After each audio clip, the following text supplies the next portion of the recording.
चारधाम यात्रा शुरू होने में अब कुछ दिन ही शेष रह गए हैं, जिसे लेकर शासन प्रशासन ने लगभग पूरी तैयारियां कर ली हैं। तो क्या आप भी इस बार चारधाम यात्रा पर आने का प्लान बना रहे हैं और आपको भी रजिस्ट्रेशन की चिंता सता रही है, तो खबर आपके लिए है, क्योंकि आज से चारधाम यात्रा के लिए ऑफलाइन रजिस्ट्रेशन की प्रक्रिया शुरू होने जा रही है। पर आखिर प्रशासन ने ऑफलाइन रजिस्ट्रेशन के लिए क्या क्या तैयारियां की हैं, जानने के लिए देखिए हमारी ये खास रिपोर्ट। नमस्कार, आप देख रहे हैं खबर गंगा और मैं हूं आपके साथ अनुरागनी। आगामी चारधाम यात्रा के लिए प्रशासन ने कमर कस ली है। ऋषिकेश और हरिद्वार में श्रद्धालुओं की सुविधा के लिए भारी भरकम इंतजाम किए गए हैं। ऋषिकेश के ट्रांजिट कैंप में अब 24 घंटे ऑफलाइन रजिस्ट्रेशन की सुविधा मिलेगी, जिसका विधिवत शुभारंभ 18 अप्रैल को मुख्यमंत्री पुष्कर सिंह धामी करेंगे। प्रशासन ने इस बार यात्रियों की सुविधा को प्राथमिकता देते हुए ऋषिकेश में कुल 30 रजिस्ट्रेशन काउंटर तैयार किए हैं। इनमें से 24 काउंटर मुख्य ट्रांजिट कैंप में और 6 काउंटर आईएसबीटी के पास स्थित हैं। इसके अलावा हरिद्वार के ऋषिकुल मैदान में भी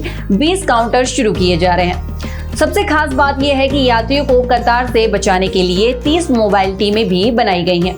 यदि किसी भी आश्रम या धर्मशाला में 20 से ज्यादा यात्री रुके होंगे तो ये टीमें वहीं जाकर उनका रजिस्ट्रेशन कर देंगी।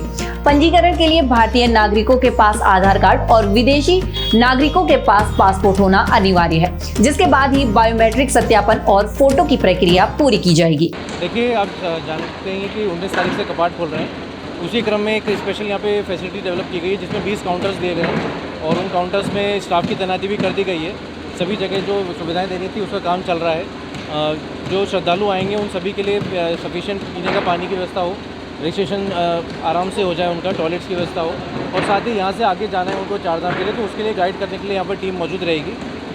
होटल धर्मशालाओं में भी अगर बड़े ग्रुप आते हैं तो उनके लिए मोबाइल टीम का भी व्यवस्था की गई रजिस्ट्रेशन के लिए।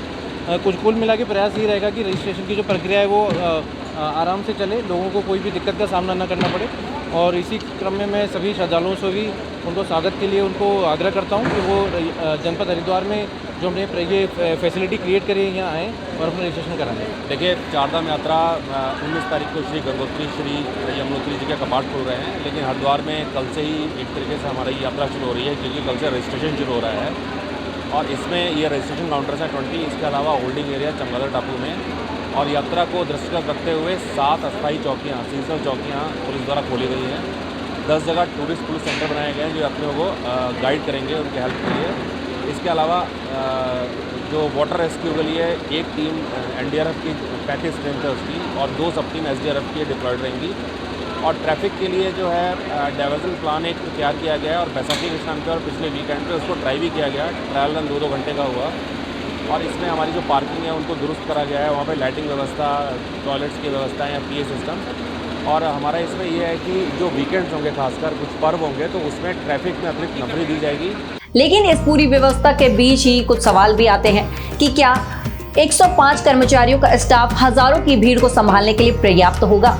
अगर तकनीकी कारणों से बायोमेट्रिक मशीन काम करना बंद कर देती हैं, तो प्रशासन के पास क्या प्लान बी तैयार है? और सबसे महत्वपूर्ण सवाल, क्या दूर दराज के इलाकों से आने वाले बुजुर्ग यात्रियों को मोबाइल टीमों को सुविधा की जानकारी समय पर मिल पाएगी? जो एडमिन रोड का काम शुरू है उसका निरीक्षण किया गया, साथ ही साथ जो हमारे शंकराचार्य रोड के आगे जो हमारे काम चल रहे हैं उसके बाद उसको देखा गया। इसमें पीडब्ल्यूडी की टीम हमारी साथ थी, एचआरडीए की टीम साथ थी, और जो हमारे स्टेक होल्डर्स हैं साथ साथ नगर निगम हो गए, बाकी विभाग हो गए, वो सब साथ में थे, जिससे कि जो हम कार्य कर रहे हैं वो सभी के जितने भी हमारे डिपार्टमेंट्स हैं, लाइन डिपार्टमेंट्स हैं, वो एक साथ मिलकर काम करें, जिससे कि जो हमारा काम है वो सुचारू रूप से चल पाए। कुल मिलाकर 19 अप्रैल को गंगोत्री और यमुनोत्री के कपाट खुलने से पहले सरकार ने पंजीकरण प्रक्रिया को सुगम बनाने की पूरी कोशिश की है।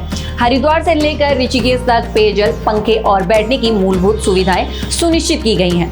अब देखना ये होगा कि यात्रा शुरू होने के बाद जमीनी स्तर पर ये व्यवस्थाएं कितनी कारगर साबित होती है और श्रद्धालुओं का सफर कितना सुरक्षित और सुखद रहता है। तो ये थी चारधाम यात्रा में ऑफलाइन रजिस्ट्रेशन को लेकर खास रिपोर्ट। ऐसी ही जानकारी के लिए बने रहे हमारे साथ और देखते रहिए खबर गंगा। नमस्कार।